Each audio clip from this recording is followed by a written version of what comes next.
नमस्कार विद्यार्थी मित्रांनो, ज्योत्स्ना पवार या यूट्यूब चॅनलमध्ये आपल्या सर्वांचे मनापासून स्वागत आहे. आज आपण इयत्ता 8वीच्या वर्गाची गणित या विषयाची संकलित मूल्यमापन 2 द्वितीय सत्र परीक्षा प्रश्नपत्रिका संपूर्ण उत्तरांसहित अभ्यासणार आहोत.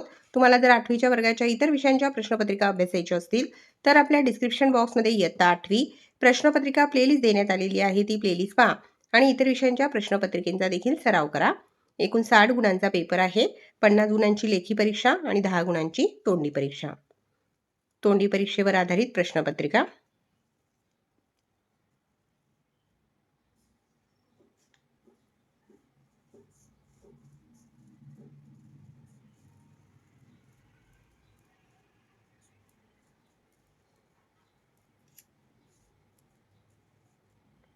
लेखी चाचणी प्रश्न क्रमांक 3 9 गुणांसाठी आहे. खाली दिलेली उदाहरणे सोडवा. त्यातील अ प्रश्न 1 गुणासाठी आहे. 82,05,02,038 ही संख्या अक्षरात लिहा. आपण त्या ठिकाणी अक्षरात संख्या लिहिलेली आहे.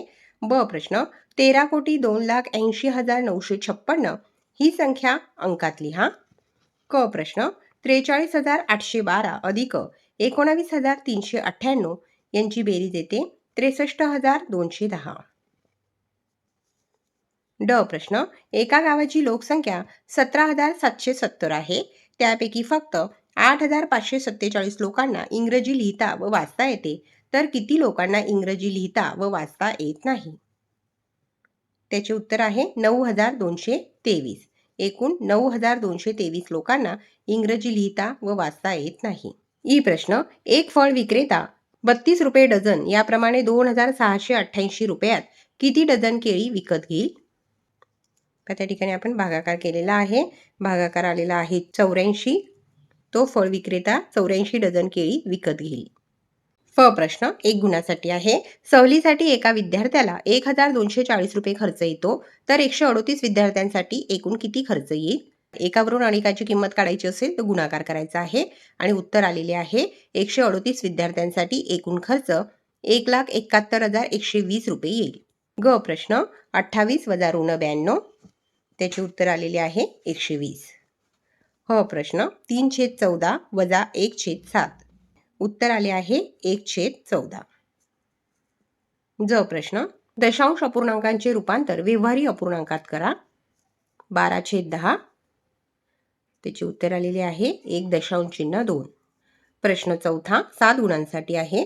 खाली दिलेली उदाहरणे सोडवा. त्यातील अ प्रश्न 3 गुणांसाठी आहे. साहिलचे आजचे वय साराच्या वयाच्या दुप्पट आणि सागरच्या वयाच्या निम्मे आहे. तिघांच्या वयांची बेरीज 84 वर्षे असेल तर साहिलचे आजचे वय काढा. साहिलचे वय x वर्ष दिले आहे असे मानू. साहिलचे वय साराच्या वयाच्या दुप्पट म्हणजे 2x वर्ष.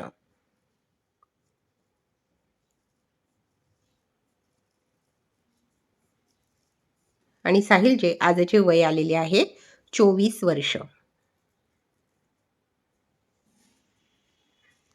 ब प्रश्न एक वही आणि एक पेन यांची एकूण किंमत 60 रुपये आहे. जर वहीची किंमत पेनाच्या किमतीपेक्षा 50 रुपयांनी जास्त असेल तर एका वहीची किंमत किती रुपये असेल ते काढा. 2 गुणांसाठी आहे हा प्रश्न. आपण उत्तर लिहिलेले आहे आणि त्याचे उत्तर आलेले आहे एका वहीची किंमत 55 रुपये आहे. क प्रश्न 12 वर्षानंतर माझे वय माझ्या 12 वर्षांपूर्वीच्या वयाच्या तिप्पट होईल, तर माझे आजचे वय किती? त्याचे उत्तर आहे 24 वर्षे. पर्याय क्रमांक 2 बरोबर आहे.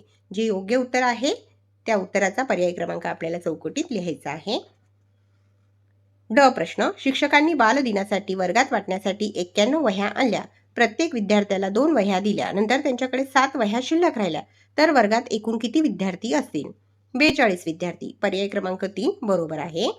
प्रश्न 5वा 8 गुणांसाठी आहे. त्यातील अ प्रश्न 3 गुणांसाठी आहे. 900 रुपयांची द सा द शे किती दराने 2 वर्षात रास 1,089 रुपये होईल? त्याचे उत्तर आहे व्याजाचा दर दर साल दर शेकडा 10% असेल. ब प्रश्न एक धुलाई यंत्र 21,000 रुपयांना खरेदी केले. एका वर्षानंतर धुलाई यंत्राच्या किमतीत 5% घट झाली, तर एका वर्षानंतर धुलाई यंत्राची किंमत किती असेल? धुलाई यंत्राची मूळ किंमत आहे 21,000 रुपये. किमतीतील घटीचा दर 5%.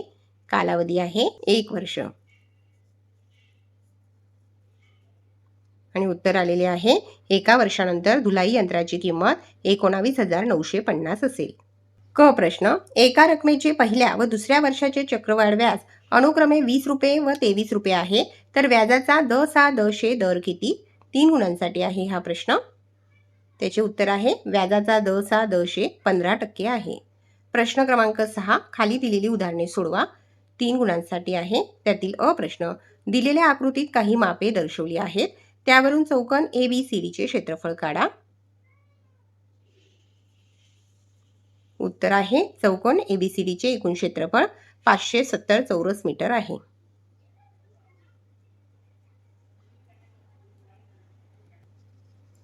प्रश्न क्रमांक 7, खाली दिलेली उदाहरणे सोडवा.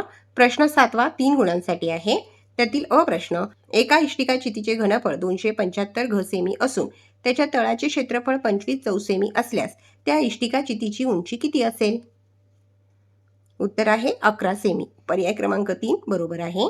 ब प्रश्न, एका वृत्तचितीच्या तळाचा व्यास 7 सेमी व उंची 60 सेमी आहे, तर त्या वृत्तचितीचे वक्र पृष्ठफळ काढा. 2 गुणांसाठी आहे हा प्रश्न. वृत्तचितीचे वक्र पृष्ठफळचे सूत्र लिहायचे आहे, पाय गुणिले डी गुणिले एच. आणि उत्तर आलेले आहे 1320 चौरस सेमी. प्रश्न क्रमांक 8, 4 गुणांसाठी आहे. खाली दिलेली उदाहरणे सोडवा. त्यातील अ प्रश्न, दिलेल्या आकृतीचे निरीक्षण करून दोन्ही त्रिकोण कोणकोणत्या एकरूपतेच्या कसोटीने एकरूप होणार आहेत ते लिहा. त्याचे उत्तर आहे पर्याय क्रमांक 4. ब प्रश्न, खालीलपैकी कोणती कसोटी त्रिकोण एकरूपतेची नाही? त्याचे उत्तर आहे पर्याय क्रमांक 1, को. क प्रश्न, सोबतच्या आकृतीत दिलेल्या दोन्ही त्रिकोणातील एकरूप घटक लिहा व कोणत्या कसोटीनुसार ते दोन्ही त्रिकोण एकरूप आहेत? 2 गुणांसाठी आहे हा प्रश्न. त्रिकोण WZX आणि त्रिकोण WZY मध्ये रेघ WX एकरूप रेघ WY.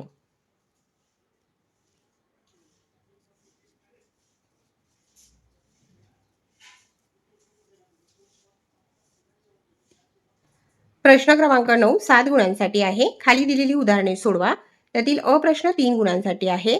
अंश, आर्यन, अद्वी यांच्या वयांची सरासरी 24 वर्षे असून त्यात ओवीचे वय मिळविल्यास सरासरी 25 वर्षे होते, तर ओवीचे वय किती असेल ते काढा. उत्तर आहे, ओवीचे वय 28 वर्षे आहे. ब प्रश्न, इयत्ता 8वी मध्ये 40 विद्यार्थ्यांपैकी प्रत्येकाने उन्हाळी सुट्टीमध्ये वाचलेल्या पुस्तकांची संख्या खालील वारंवारता सारणी दिली आहे. त्यावरून प्रत्येकाने वाचलेल्या पुस्तकांच्या संख्येचा मध्य काढण्यासाठी खालील तक्ता पूर्ण करा. 4 गुणांसाठी आहे हा प्रश्न. या ठिकाणी आपण तक्ता पूर्ण केलेला आहे.